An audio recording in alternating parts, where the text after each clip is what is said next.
ये क्वेश्चन दिखने में आसान है लेकिन क्वेश्चन आपको एग्जामिनेशन में प्रॉब्लम कर सकता है। समझते हैं डिटेल कंसेप्ट।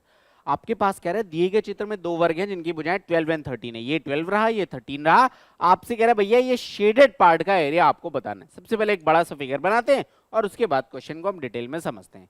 ये मैंने इस फिगर की क्या बना लिया, एक रेप्लिका यहां पर बना लिया। अब देखो दोस्त, ये आपके पास 12 है। ये एंगल चूंकि वर्ग है तो 90 हो जाएगा। इसको अगर मैंने थीटा मान लिया तो ये कितना आ जाएगा, 90 माइनस थीटा। इसमें कोई डाउट नहीं है। ये again B E F G भी का एक वर्ग है और वर्ग है तो ये एंगल 90, ये 90 माइनस थीटा, ये 90 तो ये एंगल कितना आ जाएगा, थीटा आ जाएगा। ये 90 है तो ये वाला एंगल कितना आ जाएगा, 90 माइनस थीटा। यहां तक कोई डाउट नहीं। और इससे एक बात निकल के आ गई, इससे एक बात ये निकल के आ गई कि अगर मैं इन दो ट्राइंगल्स को देखूं which is a E B, आप एक ट्राइंगल ये देख रहे हैं ए ई बी और दूसरा ट्राइंगल आप यहां पर देख रहे हैं ई डी, और मान लो इस पॉइंट को मैंने कुछ एक नाम रख लिया एच, तो ई डी एच आपने दूसरा ट्राइंगल, ये दोनों ट्राइंगल आपस में सिमिलर हो गए क्योंकि तीनों एंगल्स आपस में बराबर हैं। अब यहां से एरिया निकल आएगा, कोई दिक्कत की बात नहीं है। अब देखो दोस्त, अगर ये वाला जो triangle B E F G इसकी भुजा 13 है, दैट मींस ये साइड भी 13 आ जाएगी।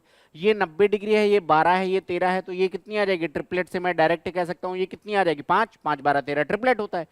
टोटल ये 12 है, ये 5 हो गई, तो ये कितनी आ जाएगी, 7 आ जाएगी। यहां तक कोई डाउट नहीं। अगर मैं अब दोनों यहां पर क्या पकड़ लूं, ट्राइंगल देख लूं, ट्राइंगल एक मैंने ट्राइंगल ले लिया आपके पास ए बी ई, आपको क्लियरली दिख रहा होगा, और दूसरा ट्राइंगल जो मुझे जिसका निकालना है which is E D H, तो ट्राइंगल ई डी एच। अब मैंने क्या किया, इन दोनों के अगर मैं एरिया की बात करूं तो संगत भुजाओं के वर्गों के अनुपात के बराबर होगा, इसमें कोई डाउट नहीं। यहां पर 90 माइनस थीटा के सामने की साइड क्या है, 12, तो मैंने क्या लिख लिया, अगर मैं एरिया की बात कर रहा हूं तो ये आ जाएगा 12 का स्क्वायर।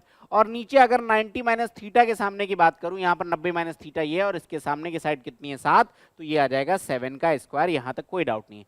लेकिन अगर आप ध्यान से देखो ए बी ई का एरिया, तो ये 90 डिग्री है, यानी कि 1/2 इंटू में 12 इंटू में 5, दैट मीन्स 30 आ जाएगा एरिया।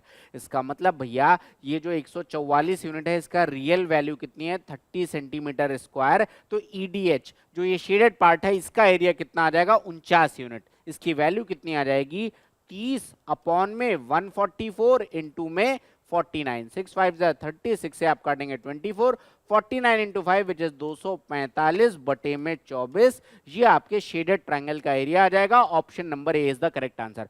अच्छा क्वेश्चन था, आई होप मजा आया होगा। ऐसे बेहतरीन क्वेश्चंस के लिए गैलेक्सी क्लासेस को फॉलो करिए। Thank you.